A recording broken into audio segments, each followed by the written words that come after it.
Una naman sa press briefing niya sa Malacanang, nilinaw naman ni Jose Castro na willing naman o nakahanda naman si Pangulong Marcos na ilabas yung kanyang salin kung kinakailangan. Pagtatanong naman kay Jose Castro kung ano yung inaasahang proseso dahil nabanggit niya yung ombudsman na pwedeng isa sa mga mag-initiate nitong lifestyle check. Ang sabi dyan ni Jose Castro, independent institution ng ombudsman kaya ayaw na nilang sabihin kung ano yung prosesong gagawin nito. Narito ang pahayag ni Undersecretary Claire Castro. Sinabi po natin na ang Pangulo, ang buong ehekutibo ay ready for lifestyle check. Oh, bakit sa drug test ayaw nyo? Mas mahirap yung lifestyle check. Ang tagal nun. Yung drug test, simple lang. Uupo ka lang. Kukuhanan ka ng buhok. Saglit lang yun. Tayo na yan. Saglit lang yun. Tapos lalabas na yung resulta nun ilang araw. Bakit sa lifestyle check pwede kayo? Pwede sa drug test, bawal. Dancing with the beat with DJ Glenn on the mix. Marcos Bangag. Oy. Magandang araw.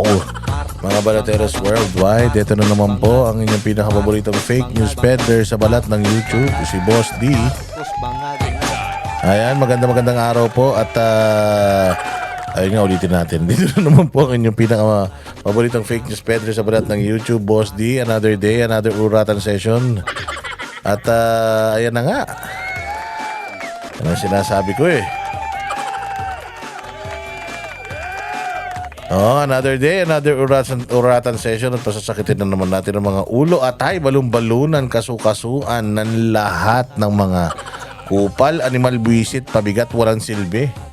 Sweetik, salot, putok sa buhok, hindot, palamunin ng bayang Pilipinas, sinto-sinto, baliw, abnoy, sabog, batak, bangag, adik, pusher, kawatan, kurakot, magdanakaw, sindikato, kuratong baliling, demonyo, santanas, hudas, barabas, hestas.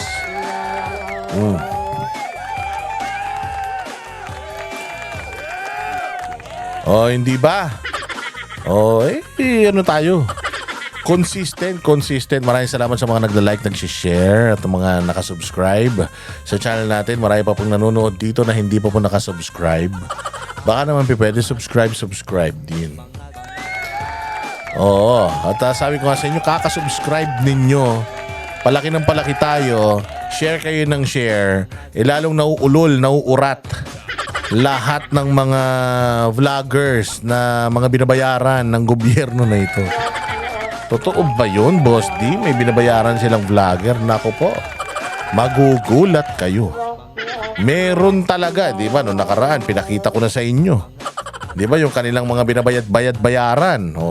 Ngayon, ganun din.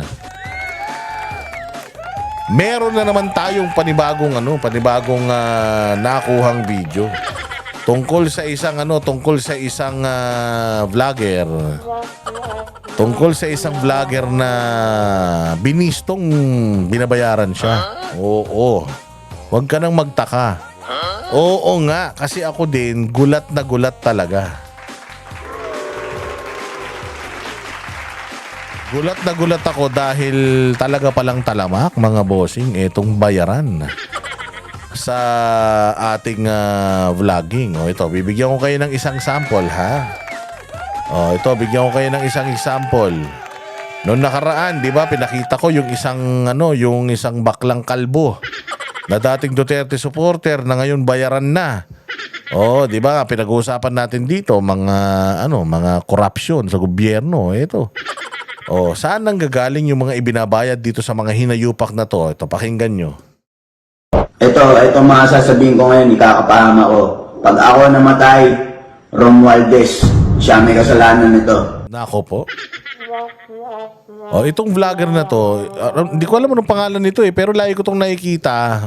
Lagi itong nakikipag-away sa mga bashers at saka haters niya ano na rin to, malaki na rin ang followings nito, sikat na rin to. Marami na rin tong mga parokyano. Tapos nalilinya ito doon sa mga skit, yung mga skit na mga vlogger. At saka ito, nagpo-promote din to ng mga sugal-sugal Oh, pero ngayon, ewan ko kung anong pinag-away-awayan ng mga to, bakit binibisto nila. Siguro sa dami ng pagnanakaw sa gobyerno, bakit hindi na nila ano sa mga puso nila. Hindi na nila maitago sa mga puso nila yung pagkatismaya. Ito, binibisto na nila, oh. Ha? Yung tatakbong Pangulo ng 2028, huwag niyong iboto yan. Ayan, sasabihin ko na lahat. Ang galamay niya, sila Erwin Tulfo, Toyo, Rendon. Nako, Erwin Tulfo, Bostoyo, si Rendon, mga tao ni Tambaloslos. Ang ina nyo talaga. Bangkasi kayo, ha?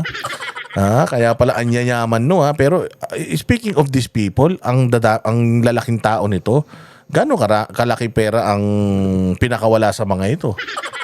O, di ba, pera ng taong bayan yan. Kasama ba yan sa listahan ng mga spendings nila? Legal ba yan? Hindi. Consultant ba mga yan? Ewan. O, ayan, oh. O, galing mismo sa isang binabayaran daw nila. Nico David, Makagago, at iba pang mga tao. Nasa flip top yung iba. O, yung mga yun, naninira kay Inday Sara yun. Yung Makagago. Lalo na yung Nico David na yan. Putang ina yan. Oh, grabe makabanat sa mga Duterte yan. Oh, hindi ba noon sinabi ko na sa inyo, merong isang sikat na vlogger na na middleman ng lahat ng mga vloggers na hindi naman mga political pero pinapabanat sa mga Duterte. Nakikita nyo, di ba? Biglang nagulat na lang kayo. May mga nagko-content ng boxing, binabanatan si Inday, biglang-bigla. Oo, yung isang scammer na nasa ibang bansa, nagtatago, binabanatan si Inday, bigla-bigla. Si Rendon Labador, bigla na lang binanatan si Inday, wala namang alam sa buhay yun. Magugulat ka, bigla-bigla na lang. Oh, ngayon pala, may budget talaga. Yan yung sinasabi namin noon. Ngayon, lumalabas na. Oh, isa-isa, sila mismo nag-aaway. Kung dyan sa Congress, sila mismo nag-i-expose ng mga sarili nila. Yung mga mayor, ini-expose yung mga sarili nila, tsaka yung mga kalaban nila sa Kongreso. O, dito rin sa mga vlogger na binabayar. Kasi pag pera-pera talaga, kapag ka ang samahan nilagyan mo ng pera sa gitna, putang ina, walang mabuting may dudulot dyan. Subukan mo yung kaibigan mo. Gawin mong partner sa negosyo. O, subukan mo yung kaibigan mo, gawin mong partner sa negosyo. Putang ina yan, magkaaway na kayo. Wala pang hindi pa kumikita yung negosyo nyo. Basta may pera sa gitna, mag-aaway-aaway. O, kita mo to, nag-aaway-aaway sila. Di ba? Ano yung mga pangalan na sinabi? Oh, lahat ng pangalan na sinabi nito ng mga vlogger, hindi yun mga political vlogger, ha? Hindi political yung mga yun. Oh, pero binabanatan si Inday Sara. Bakit? Bayad daw ni Tambaloslos. According sa kanya, oh, video niya to, kinuha lang natin. Patay tayo dyan. Oh, diretso. Vlogger, yung iba mga kilalang tao. Ayan, sinasabi ko na ngayon to, kahit ikapahama ko pa to kasi wala na rin eh. Ipapahamak na rin ako ng isang to dahil bayaran na rin siya. Sa bagay, malaki mag-offer rin tao eh. Yung kaban ng bayan na pera na ginagamit sa mga influencer para protektahan ng pangkokorap. Ayun. Oh, ulitin natin, ha. Ulitin natin. Dire-diretso para marinig ninyo. May mga pangalan binanggit. Tapos, mga influencer daw, pera daw ng taong bayan yung ginagamit pambayad. Oh, at mukhang nagdedelikado yung buhay niya, kaya this is a confession, sabi nga a dead man's confession. Oh, kasi baka daw mamatay na siya dahil dito sa confession niya. Sige, pakinggan natin. Ito mga sasabihin ko ngayon, ikakapahama ko. Pag ako namatay, Romualdez, siya may kasalanan nito. Yung tatakbong Pangulo ng 2028, huwag niyong iboto yan. Ayan, sasabihin ko na lahat. Ang galamay niya, sila Erwin Tulfo, Toyo, Rendon, Nico David, Makagago, at iba pang mga tao. Nasa flip top yung iba vlogger, yung iba mga kilalang tao. Ayan, sinasabi ko na ngayon to, kahit ikapahama ko pa to kasi wala na rin eh. Ipapahamak na rin ako ng isang to dahil bayaran na rin siya. Sa bagay, malaki mag-offer rin tao eh. Yung kaban ng bayan na pera na ginagamit sa mga influencer para protektahan ng pangkokorap. Oh, di ba? Bad. That is so bad. Oh, yan yung sinasabi natin. Kaya tayo maging ano tayo, maging proud tayo mga bossing sa mga sarili natin, ha? Maging proud tayo kasi hindi tayo part ng corruption ng mga ganito. Na kahit na maraming mga offers sa atin para bumaliktad, nandito pa rin tayo magkakasama. Nilalabanan pa rin natin yung mga ganitong klase ng kahayupan. Di ba? Oh, kaya sabi ko nga sa inyo, yung mga vlogger sa kabila, utangin na walang mga prinsipyo yan. O yung mga gunggong na mga yan, puta walang mga prinsipyo. Pero mo, walang argumento. Walang maipakitang magandang ginagawa ng kanilang amo, puros batikos lang. O hindi ba? Sabi ko nga sa inyo, kung tapatan tayo ng mga alam natin tungkol sa mga nagawa ni Duterte versus alam nila tungkol sa nagawa ng mga principal nila.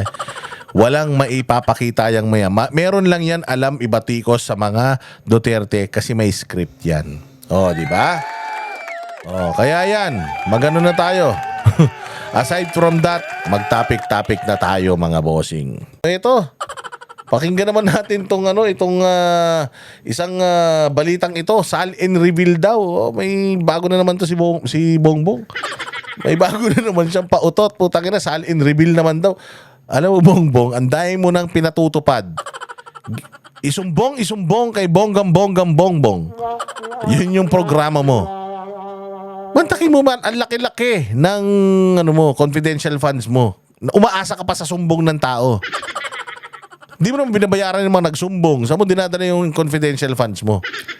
So parang kung hindi ka magsusumbong sa kanya, wala siyang gagawin. Ganun eh. Ay nang yan. Bakit binigyan ka pa ng budget para diyan? Para sa mga irregularidad. Sal-in reveal naman ang gusto ngayon. Hindi na nga niya matanggal-tanggal. Si Bonoan, kung ano-ano, si Bonoan naman, bawal na daw mag-travel. Yung mga taga DPWH, bawal na naman daw magsilayas sa Pilipinas. Putang ina, dapat nga magsilayas ng mga hayop na yan eh. Tapos wag nang pabalikin ng mga punyeta na yan eh. Ba't yung pinipigilan? Ang dami na magnanakaw rito, gusto na magsilayas, palayasin nyo na. Di rin naman mababalik yung mga pera na yan. Mga pinagdanakaw nila. So ang dami nilang pautot, bawal daw mag-travel muna lahat ng mga taga DPWH unless mamamatay na. Ganun lang. Tapos eto na naman, sal-in na naman. Diyos ko po, anong kabalbala na naman to? Pangulong Bongbong Marcos sa hamong magpa-lifestyle check din siya. Ayon pa sa Malacanang, handa ang Pangulo na isa publiko ang kanyang salin kung kinakailangan. Gago. Anong sabi ni Claire na naman? Handa ang Pangulo isa publiko ang kanyang salin. Kung kinakailangan. Gaga, kailangan. Nung kinakailangan. Ipakita nyo na kung talagang pero kaya nga sila willing ipakita yan eh. Kasi alam nila na manageable yan. Kaya nilang majikin yan. Yung drug test. Dapat ang sinabi mo, willing siyang magpa-drug test kung kinakailangan, ganon. Di ba bakit pag sal-in, willing kayo ilabas, pero pag drug test, hindi. Walang hiya kayo. Mula sa TV5 Media Center, nangunguna sa balita si News 5 Palace Correspondent Maricel Alili. Maricel, ano pang sinabi ng palasyo tungkol dito? Yes, Gigi, siniguro nga ng palasyo na nakahanda si Pangulong Bongbong Marcos at maging ang iba pang mga opisyal ng ehekutibo na humarap o sumailalim sa lifestyle check. Ito yung ipinag-utos si Pangulong Bongbong Marcos kasunod nga ng pagkakasangkot ng ilang opisyal ng pamahalaan dyan sa sinasabing posibleng anomalya sa flood control projects. Ang sabi ni Undersecretary Claire Castro, bagamat handa nga na sumailalim sa lifestyle check, sana wag na daw haluan ng anumang issue ng politika itong isinasagawang pagsusuri dito sa... Gago rin. Wag daw haluan ng issue ng politika itong pagsusuri. Putangin nang yan. Mga politiko yung involved. Ba't hindi mo haluan ng politika ito? Walang hiya kayo talaga Pagka kayo yung may kasalanan, wag haluan ng politika.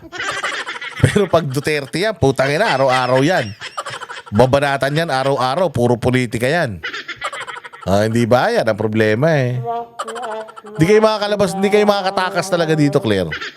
Oh, kahit ano pang sabihin mo, wala na kayong bangon dito. Bistado talaga kayo rito. Oh. Posibleng korupsyon sa Ayan, oh, putang ina, lakad na lakad, parang baliw. Ay, naglalakad sa bukid. Ang ina, baka matuklaw ng ahas yan. pamahalaan. Tugon yan ni Jose Castro doon sa Ay, na nagpa-video talaga siya na naglalakad siya sa bukid, do. Kinginan to. Tingnan mo, ha. Naghahanap siya ng flood control project. Mata mo pa lang, pwede naman, kailangan mo pa maglakad ng ganun, tapos kinukunan ka pa sa malayong ugok ka. Utangin na talaga tong mga to, puros mga payaso eh. Ding pahayag ni Senator Risa Ontiveros na sana magkaroon ng full disclosure doon sa statements of assets, liabilities, and net worth ni Pangulong Bongbong Marcos o yung Yung salin ng mga yan, wala yung salin, walang kwenta yan. Tingnan nyo yung salin niya, tingnan nyo yung lifestyle nila, ganun yun. Hindi yung salin lang. Lifestyle check talaga. Titingnan mo yung salin niya doon sa rangya niya. Tsaka hindi lang dapat yung politiko, dapat pati mga anak, mga kamag-anak, lahat. O, yun ang dapat nila lifestyle check, hindi lang yung, syempre, yung mga yan, nakaano yan eh, alam nila, nakatutok sa kanila tao eh. O, si Zaldico ba, mayroon bang vlog na nagpapakita, nagbabayad siya ng 750,000 na bill? Wala. Yung mga kamag-anak ang meron, mga ganung vlog. O, yung mga malapit, kaibigan, yun ang dapat na nila lifestyle check dahil yun ang tagalaba ng pera ng mga yan. SALN na tinatawag. Pero kalauna naman sa press briefing niya sa Malacanang, nilinaw naman ni Jose Castro na willing naman o nakahanda naman si Pangulong Marcos na ilabas yung kanyang SALN kung kinakailangan. Pagtatanong naman kay Jose Castro kung ano yung inaasahang proseso dahil nabanggit niya yung ombudsman na pwedeng isa sa mga mag-initiate nitong lifestyle check. Ang sabi dyan ni Jose Castro, independent institution ng ombudsman kaya ayaw na nilang sabihin kung ano yung prosesong gagawin nito. Narito ang pahayag ni Undersecretary Claire Castro. Sinabi po natin na ang Pangulo, ang buong ehekutibo ay ready for lifestyle check. Oh, bakit sa drug test ayaw nyo? Mas mahirap yung lifestyle check, ang tagal nun. Eh, yung drug test, simple lang, uupo ka lang, kukuhanan ka ng buhok, saglit lang yun. Tayo na yan, saglit lang yun, tas lalabas na yung resulta nun ilang araw. O, bakit sa lifestyle check pwede kayo? Pwede sa drug test, bawal. Bakit? So wag po tayong lumayo sa issue. Ang issue po ngayon ay tuligsain at habulin ang mga involved sa flood control projects. So, Yan, o, si under ng kaninong administrasyon sa amo mong gunggong. O, sa kanya. Ba't hindi mo sabihin? Kasi kapag panahon ni Duterte, ang bilis mo sabihin, panahon ni Duterte. Panahon ni Duterte. O, ngayon, panahon ng amo mo, ang daming magnanakaw. Sino may kasalanan yan? Si Duterte? Ang bilis yung manisi kapag ka sa Duterte. Katulad niyan, si Kusi. Sinintensyahan ng ombudsman. Putya kaibigan, ano yan? Administrasyon ni Duterte yan. Yung energy. Ano bang kaso yung mabigat ba? Ano lang, parang monopoly ang dating. May monopoly lang ng parang nagsusupply ng basta dyan sa Department of Energy. Inuugnay kay Duterte. Pero putay na ito si Bunuan na walang alam. Sandamukal bilyon-bilyon ang nilustay. Ghost Project. Hindi maisisi kay Bongbong. Ba't ganun? Grabe naman kayo. Sama-sama ng ugali nyo. Ha? Hindi pwedeng ganyan. Pag sinisi natin si PRD sa lahat ng kabulastugan ng panahon niya, formally sinisisi kay Duterte. Diba? Formally sinisisi din kay Duterte. Ang may kinalaman dun, sinasaldi ko din. Tapos ito, flood control project, dahil namasyal sa Bukidnon, si Bongbong, di na siya kasangkot dyan. Lahat ng kagaguhan nangyari under his administration, liable siya dyan dahil siya presidente. Di ba? Tama, mali? Si Bunuan. Kaninong tuta yan? Sa kanya. Tinanggal niya na? Hindi pa. Napakadami niya ng ghost projects na nakita. Si Bunuan nandyan pa. Ba't hindi ka nagagalit? Ikaw talaga, Claire, ha? Double standard ka, ha? Huwag po natin ibahin at huwag tayo medyo mamulitika patungkol dito. Gogo. Pagka kayo yung sangkot, wag mamuliti ka. Style mo bulok. At Maricel, nabanggit ba na Malacanang ang gagawing lifestyle check ng BIR sa mga kontratista?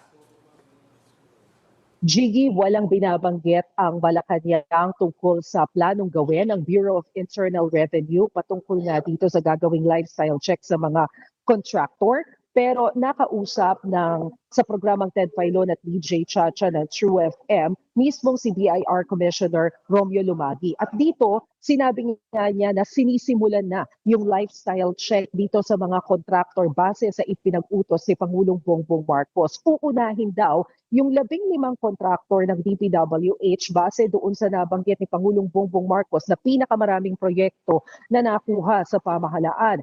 Kakayanin naman daw ito so far, pero sakaling kukulangin yung personnel o yung mga tauhan ng BIR na hihimay-himay sa mga assets nitong contractor na to, pwede naman daw bumuo ang BIR ng isang special team na tututok dito. Pero ang target nila ay Sana nga. Kesa kami ang tinatarget ng BIR. Kasi kaming mga pinatawag sa Quadcom. Iniimbestigahan ng BIR. Ewan ko kung bakit.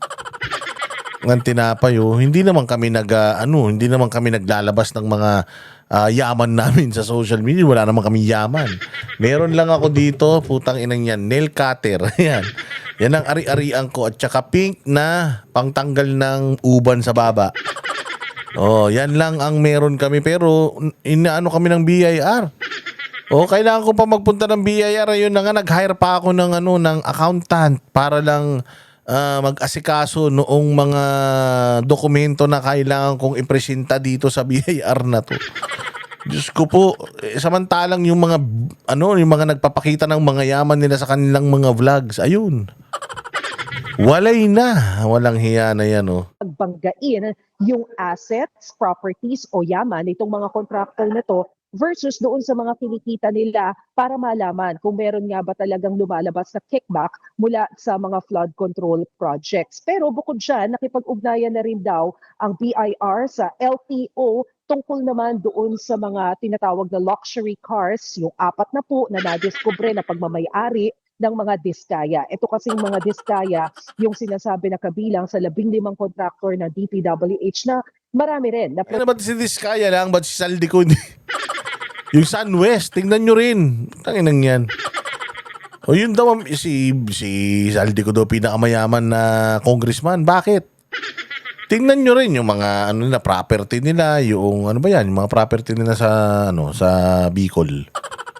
Yung mga beach resorts nila, di ba? Magkano na sweldo ng congressman?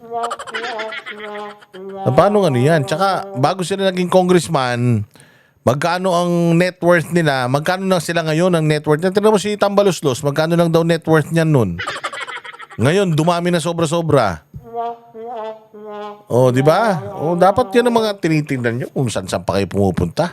Proyektong nakuha dyan sa DPWH. So kabilang yan doon sa mga tututukan nila, pero nagbabala rin ang BIR na sakaling merong bumili ng mga luxury cars ng mga diskaya at mapatunayan na posibleng kasabwat ito para mapagtakpan kung ano man yung mga kailangang malamang impormasyon tungkol dito, pwede rin silang maharap o magkaroon ng mga liability. Tulad niyan, topic subject na ngayon ng mga diskaya. Ano nang ginawa natin sa mga diskaya? Meron naman nagpunta sa mga diskaya para imbestigahan sila? May nagsampa na ba ng kaso sa mga diskaya? Kasi ang alam ko, pinapatawag pa lang sila sa Senado. Aside from that, ang gobyerno natin mismo, since questionable sila, nag-conduct na ba ang, hindi lang ang BIR, NBI, sino pa ba? Kung sino pa man, DOJ o kung sino pa man yung dapat na nagpupunta ron at iniimbestigahan na sila,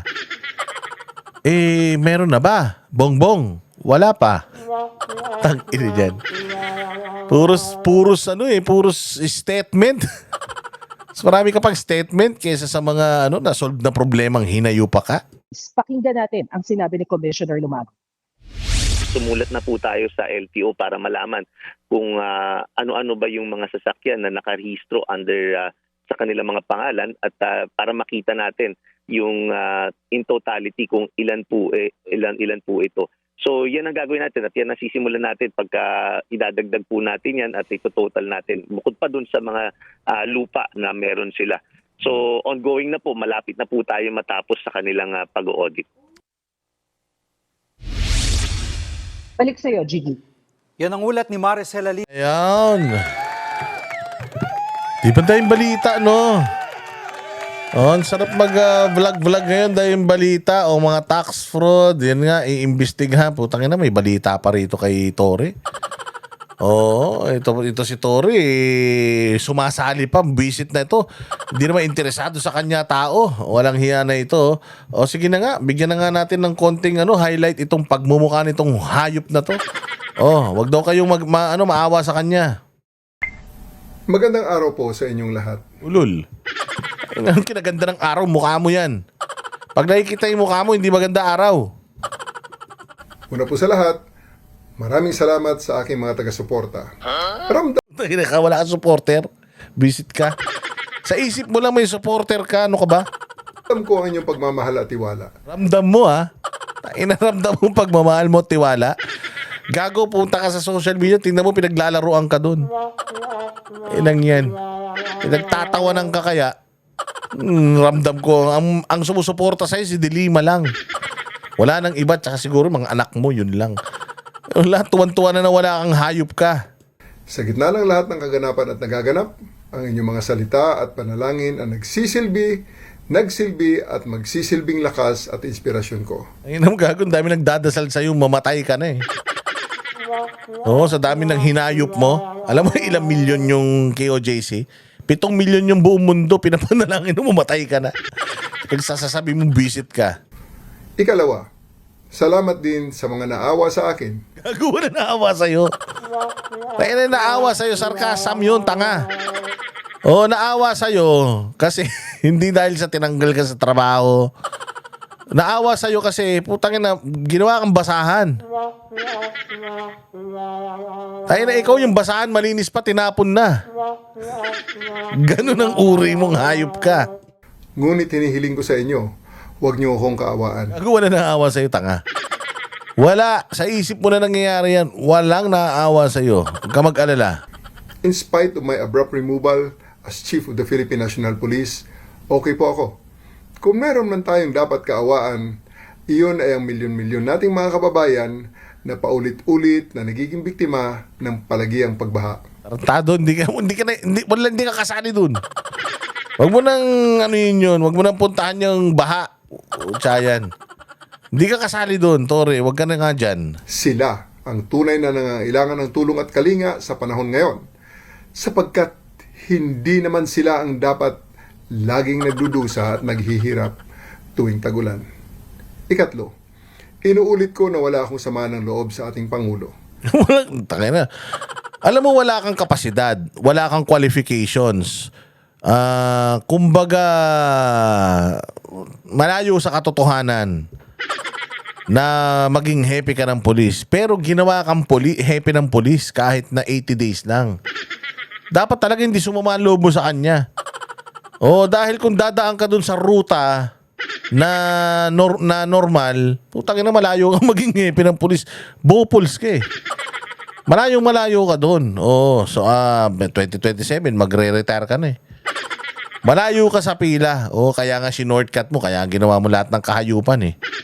Magpasalamat ka kay Bongbong kasi kahit papaano, naging happy ka for 80 days. Pero haba na nga nun, dapat 2 weeks lang eh. Para na maramdaman mo yung promotion tapos palayasin ka na eh. Yun ang dapat sa'yo. Nauunawaan ko na kailangan niyang gumawa ng mga mabibigat na desisyon at ang pagkaalis ko bilang Chief of the Philippine National Police ay isa lamang sa mga ito. Tanga, hindi mo bigat na desisyon yun, gagi, good riddance ka. Actually, isa nga yan sa pinakamagandang ginawa ni Bongbong eh. It's sabi ko nga eh, kung meron siyang ginawa sa Pilipinas na maalala ko siya, yan yung pagsibak sa'yo. Pero yung nagawa sa bayan na maganda, wala talaga eh. Ang pinakamagandang nagawa niya sa bayan is tanggalin ka. Kahit papaano may nakita na akong isa. Ano pa? Pulis pa rin naman ako, and I serve and I still continue to serve at the pleasure of the President and our country. Mabuhay po tayong lahat. Mabuhay ang bagong Pilipinas. Nak ng putya, sumipsip pa, ulul. Wala na. Kahit na ano pang ibigay sa iyo na posisyon, considered as demotion na yan. Kahit na ano pang posisyon, kahit bigyan ka pa ng posisyon sa kung saan sa gabinete, kung ano-ano man. Demotion na yan. Oo. Ang pinakamasaklap dito, hindi pwedeng dalawa ang 4-star general. So, one has to retire early. Anak ng tinapay. Ikaw yun. Hindi ka lang tinanggal. Putragis yan. Pinagre-retiro ka pa. Ibig sabihin, wala ka talagang silbi. You're a nobody. Walang bilang, walang bigat, walang silbi. Tapos na ang pagsisilbi mo sa kademonyohan nila. Ngayon, naging biktima ka ng sarili mong katangahan. Nagtiwala ka sa mga demonyo, nagtiwala ka sa mga ahas, tinuklaw ka tuloy. Oh, so enjoy mo ang iyong maagang retirement. Kung gusto mo, mag-boxing ka, gusto mo, suntukin mo yung mukha mong sarili mo. Oo, at sorry ka. Dahil si Remulla ang pinili. Uy, pero in fairness naman itong si Torre, kaya daw siya tinanggal ni Remulla kasi parang sinasabi dun sa report na si Remulla may plano na mangurakot. Si Remulla daw parang may planong mangurakot eh. Ito mabilis lang bago tayo magtapos. Parang sinasabi dito sa report na ito, meron daw yatang procurement ng malalakas na baril na gusto ni Remulla. Pero tinanggihan nito ni Torre, doon sila nagkaroon ng problema. Kasi daw ang dapat nagpo-procure noon dahil malalakas na armas ng mga baril yung AFP. At simula daw noon, wala na. Nag-away na sila. Diyos ko, pera-pera din pala. According dito by the way, yung Nartates, si General Nartates, meron din yung naging kaso ng parang katiwalian din eh. Pero na-dismiss naman yun. Chinek ko meron siyang isang kaso, yung pag-purchase din ng mga 45 caliber na baril. Sige, ano yun ito mabilis para makita nyo. Baka sabihin nyo, nami-make news tayo. Ikaw talaga Remulla matapos mong pakinabangan to inano mo na, ginawa mo ng pinagkanuno mo Interior Secretary John Vic Remulla na pinayuhan niya si PBBM sa mga alingas-nga sa opisina ni dating PNP Chief Police General Nicolas Torre. Ayon sa source ng Billionario News Channel, hindi lang ang sinibak na hepe ang naitsapwera ni Remulla, maging umano ang predecessor nito. Yan ang exclusive agenda report ni Francis Folve. Hindi pa raw mabasa ni Acting Davao City Mayor Sebastian Baste Duterte ang tunay na dahilan sa pagsibak kay dating PNP Chief Nicolas Torre. Kamakailan, gumawa ng ingay ang paghamon ni Baste ng suntukan kay Torre. Matapos kumasa, agad nag-schedule ng charity boxing match ang dating PNP Chief na inisnab ni Baste.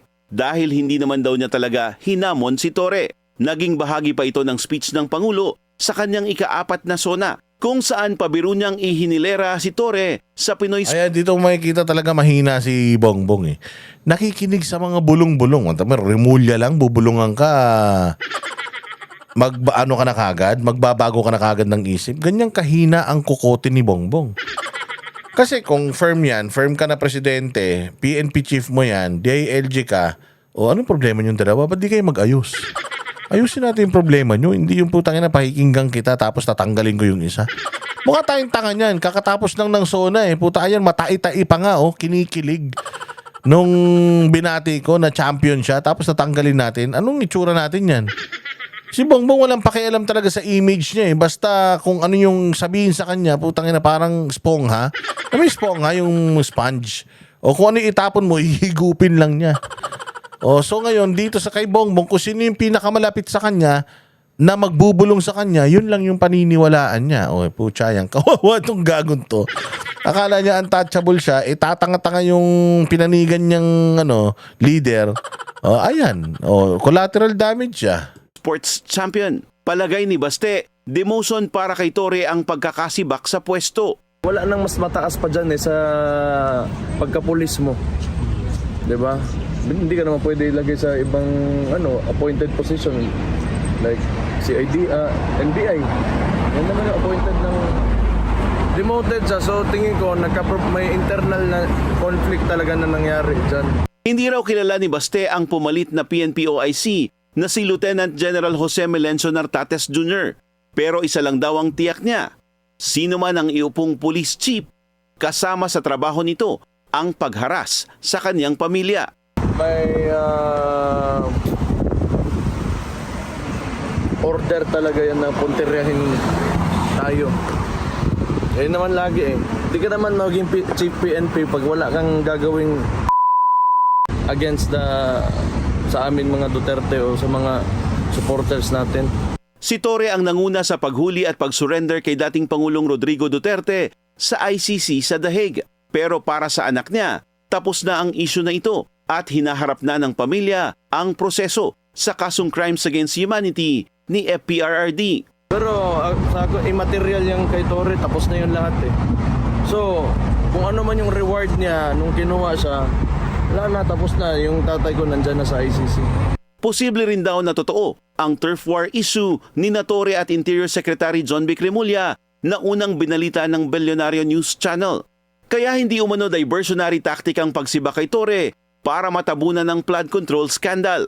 Mas more on tingin ko talaga internal conflict yan kay Torre. Di sila nagkakasundo kasi nagsimula na yan nung kay Remulla, di ba? Nagkakasagutan sila.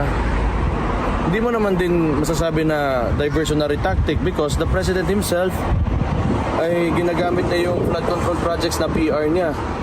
So I think it's blowing up on his own face right now. Sa kanyang unang public appearance sa kamera para umano batiin ang kaarawan ng kaibigan, hindi na naka-PNP uniform ang 4-star general. Pero wala raw siyang sama ng loob o tampo kay PBBM. Look at me straight in the eye. Do I look like somebody who is bitter?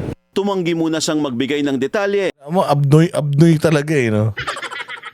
Kung hindi ka nagalit sa ginawa sa'yo, putang ina, mas lalo kung kukwestiyonin yung stability ng utak mo. I mean, you have all the reason to be angry, to get angry. Yes, pwede ka maging grateful, pero alam mo sa sarili mo na you have go beyond kung ano yung mandato sa'yo eh. Just to please them. Tapos ganito pa yung ginawa nila sa'yo. Tapos hindi ka magalit. Normal lang na magalit ka eh. Ang hindi normal yung hindi ka magalit. It's either bobo ka, tanga ka, o they have something against you. Na alam mo na if you will not wag your tail, ika nga, gagamitin nila against you, kakanain ka nila. Pwedeng ganun. O, di ba? Kung ano ang susunod para sa kanya. Sa isang panayam, inamin ni Remulla na pinayuhan niya ang Pangulo sa mga alingasngas sa opisina ng Chief PNP. Pero bukod sa simpleng turf war, may lumulutang din na issue ng insubordination dahil tumanggi umanong pumirma si Torre sa isang accomplished request para sa deal na 8 billion peso funding for arms procurement. Nako po, 8 billion. Remulla, nako. Although, dininay na to ni Remulla. At hindi rin naman to sinasabi or hindi rin to tinatouch ni Torre. Ewan natin, lalabas to balang araw. Antayin nyo lang. Malalim na malalim itong awayan na to. Balang araw lalabas ito. Tingnan mo. Pero yun nga yung sinasabi ko, Torre. Tatrabahuhin ka ng mga yan, unahan mo na. Kasi kapag kayan, sinabi mo, patatagalin mo pa, wala naman hiniwala sa'yo. Pero kung ngayon palang ilalabas mo na, at least may laban-laban ka. At least. Kasi pagka pinag-retire ka ng mga hayop, walang ibibigay na pwesto sa iyan. Walang posisyon na ibibigay sa iyan. Maniniwala ka, bibigyan ka ng posisyon. Sabi nga nila, mayroong ibibigay na posisyon. Tinanong siya, tatanggapin mo yung posisyon. Anong sabi ni Torre? Wala kang inaalok, yan ang tatanggapin ko. Walang iaalok sa yan. Ano pa bang sa ano mo, sa skill set mo? Ano pa ba yung sa tingin mong pwede na paglagyan sa sa gobyerno? Wala. Wala. Oh, so wag ka nang umasa na magkakaroon ka ng posisyon, binalasubas ka talaga nila. So wag ka nang tatanga-tanga as early as now, ilabas mo na kung ano yung mga nalalaman mo dahil pag yan napanis, wala ka na. Oo. Ayon sa mapagkakatiwalaang source ng Billionaire News Channel, ang paninindigan dito ni Torre, isang civilian agency ang PNP, kaya ang pagbili ng 80,000 unit ng assault rifle ay dapat para sa AFP. Dahil dito, tuluyan na umanong nabwisit ang nagtutulak ng deal na si SILG. Nako. So, totoo ba yan? Although, ano to, mapagkakatiwalaang source ng isang media outlet, alam natin, fake news yan. Oo, pero kung totoo to parang lumalabas pa pala na si Torre, siguro baka gustong bumawi sa lahat ng kademonyohang ginawa niya. Kaya hindi siya papayag na papadaanin sa kanya yung kukurakutin nito ni Remulla. Parang lumalabas dito. O ito si Remulla, palagay ko baka may kitain dito. O kaya, ayan, ginagawa niya. O ayaw niya siguro pusoy sa kanya. Pinadadaan niya kay Torre. Sabi ni Torre, ayoko. Ayun niya, ikaw lang kikita dyan eh. Hindi ako kikita dyan. Oh, ngayon, dahil tumanggi naman tong isa, nagalit tong isa, binulungan yung presidente. Oh, sinibak ngayon yung isa. Nga. Puros kasi mga kawatan eh. Pero, ano lang to dininay na to ni John Vic Remulla. Pero alam nyo, napakasinungaling nito eh. Di ba nuknukan ng sinungaling to? Huling-huli sa camera, nagsisinungaling to. Huling-huli na, pero putya pinanindigan under oath dyan sa Senado. So, lahi ng mga Remulla yan, kasinungalingan. O, tsaka lahi talaga ng mga Remulla yung traidor. Tinraidor niyan si Binay sa mga Duterte. Tapos tinraidor yung mga Duterte ngayon. O ngayon, tinan mo, tinraidor na naman si Torre. Sabi sa inyo basta ito si John Vic, tandaan niyo yan. Yung mukha ng traidor, yan mismo yun. At nagresulta sa 85 days lang na pag-upo ni Torre bilang Chief PNP. Sinalo niya ito mula sa 2 beses na nagkaroon ng term extension na si Police General Romel Marbil. Ayon naman sa isa pang source ng Billionaire News Channel, minsan nang naitsupwera si dating PNP Chief Marbil nang hindi ipinaalam sa kanya ni Remulla at nooy second top cop pa lang na si Nartates ang scripted na umano'y pag-rescue sa 14-year-old Chinese student na hinihinalang na-kidnap, kept in the dark. At hindi rin umano ipinaalam kay Marbil ang Anson Ke kidnap for ransom at murder case. Pucha, parang may mga sindikato sa PNP, no? Sila mismo, mga taga-PNP, nagbubunyagan ng mga sindikato nila. Kaya naman pala, delikado rin tayo rito pala kay Nartates itong bilyonaryo na to kung ano-anong binabalita. Hanggang lumabas na ito sa balita.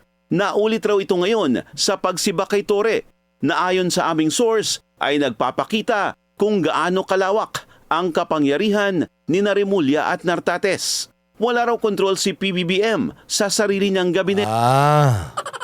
Kaya pala, nililipat ni Torre itong Nartates kasi may sindikato sila ni may tandem silang dalawa ni Remulla. O kaya yan.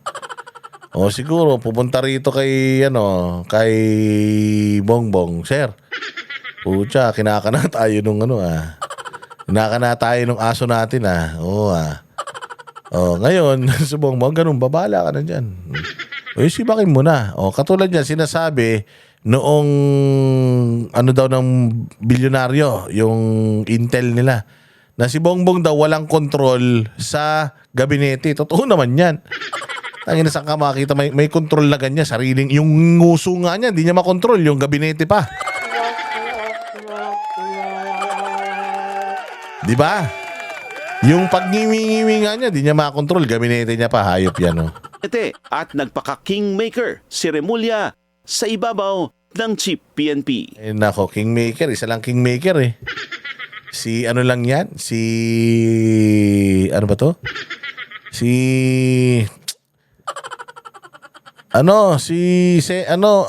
Attorney Vic Rodriguez, kayo talaga. Ay, nako. Ayan na nga. So, sana marami kayo natutunan. Napakarami natin binalita. Sana marami kayo natutunan. Mabuhay kayo. At magkita-kita po tayo muli sa susunod na vlog. Magandang araw po. Kami ang boses ng masa, hindi natatakot. Katotohanan lang, di kami nalulunod. Walang bahid ng sismis, lahat ay totoo. Kahit sino ka pa, pag mali ka babanatan ka. Walang pinipili kulay, wala kaming kinikilingan. Basta para sa bayan, kami lalaban. Pagdama palakpakan, pag mali banatan. Di matitinag, di matatakot, para sa bayan tuloy ang sigaw. Sa harap ng kamera, walang halong takot. Mga baluktot, lahat kayo'y tutumba. Ang hustisya at totoo, yun lang ang mahalaga. Kahit sinong harang, di kami matitinag. Walang pinipiling kulay, wala kaming kinikilingan. Basta para sa bayan, kami lalaban. Pag tama palakpakan, pag mali banatan. Di matitinag, di matatakot, para sa bayan tuloy ang sigaw.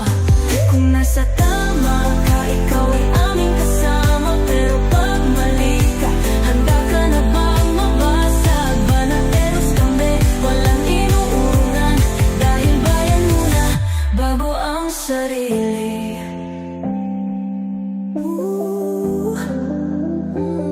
Bago ang sarili.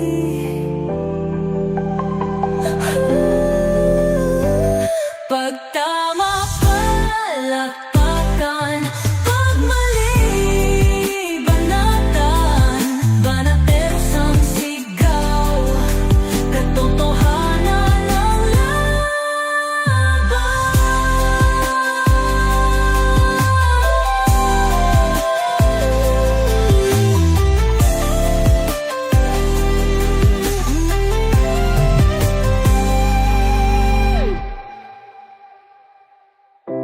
Sa harap